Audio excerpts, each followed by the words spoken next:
Today's TCL Library Pick is all about not just being alive, but truly living. And its author, a Minneapolis psychologist, says the answer lies in discovering our own feelings. Yeah, the book Living Like You Mean It is about overcoming feelings phobia.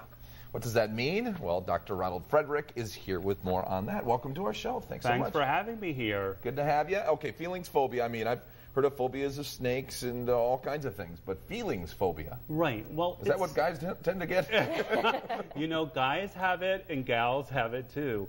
Living like you mean it, which you were just talking about, to my mind, really necessitates being able to be with your emotions, to be with them inside of you, and also to be able to share them and bring them forward in your life.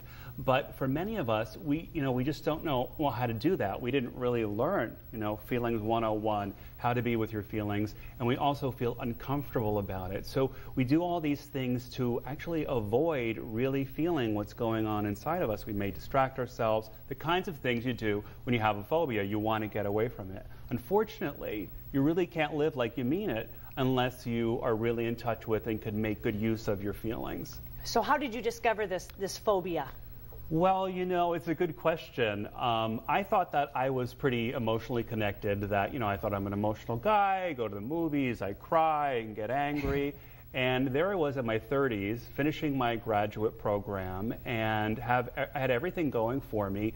And really the rug came out from underneath me. I had spent so much time running in my life, this underlying anxiety, that I didn't really realize there were all these feelings that I wasn't comfortable with. And fortunately, I found a wonderful therapist who really focused, instead of focusing on thinking about things and analyzing a situation, really focused on helping me attune to what's inside of me. And it was scary. I was scared for a while, but I learned that it was something that I didn't have to be afraid of. And it's like this huge door open to a different life for me. So it's a transformational experience. Well, I think a lot of people kind of hide from their feelings because it's kind of a coping mechanism. So why is it so important to feel every single emotion? Well, first of all, when you say feel every single emotions don't really last very long. It's all the stuff we do to try and get rid of them that keep us stuck in them. So emotions may last a few seconds here or there.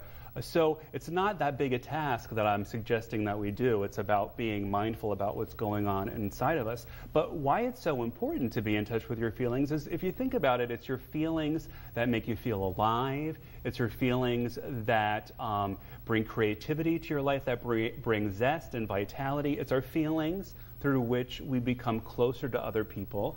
It's our feelings that motivate us to face challenges. And they're also filled with wisdom, that if you can stop and listen to and connect with your feelings, they're like a compass. They point you in the best direction for you to move forward and really get your needs met. And when you don't listen to them or try and be with them, you don't have all those wonderful gifts. I want to get a little more tangible with this. So okay, you said great. It opened up a whole new thing for you. So what did it do? Like, how did it make your life better? Well, first of all, I was doing a lot of doubting about, I talk about this in the book, about a relationship I was in the time. And, it's the kind of thing where you ask yourself these questions. I don't know, is this right? Is it wrong?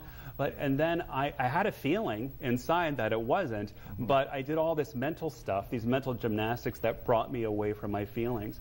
Now, it was really hard for me to ultimately come to terms and say, this really isn't what I really want. But I see this so much with people who come into my office. They're so struggling, but on a level deep inside, they know what's right and wrong for them. That's exactly what your previous guest was talking about. You consult with your feelings and it tells you so much. So what happened for me is that I made this move outside of this relationship with so much more of myself intact.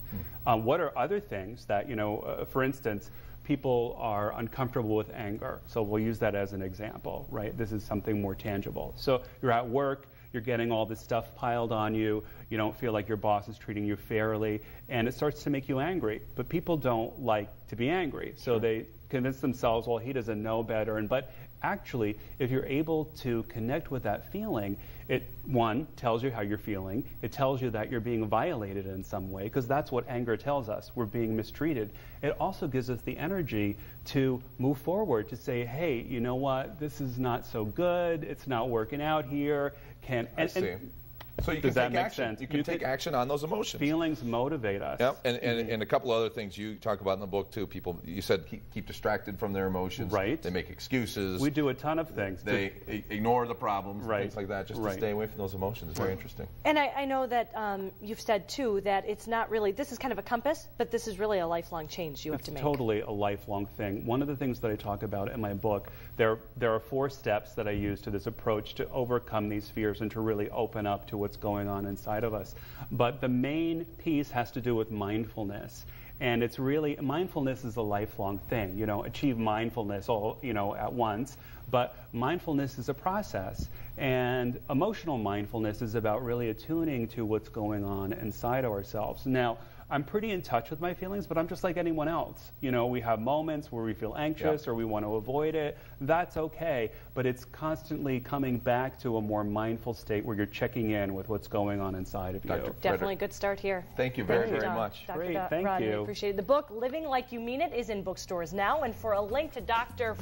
Frederick's website, go to KSP.com and click on Twin Cities Live.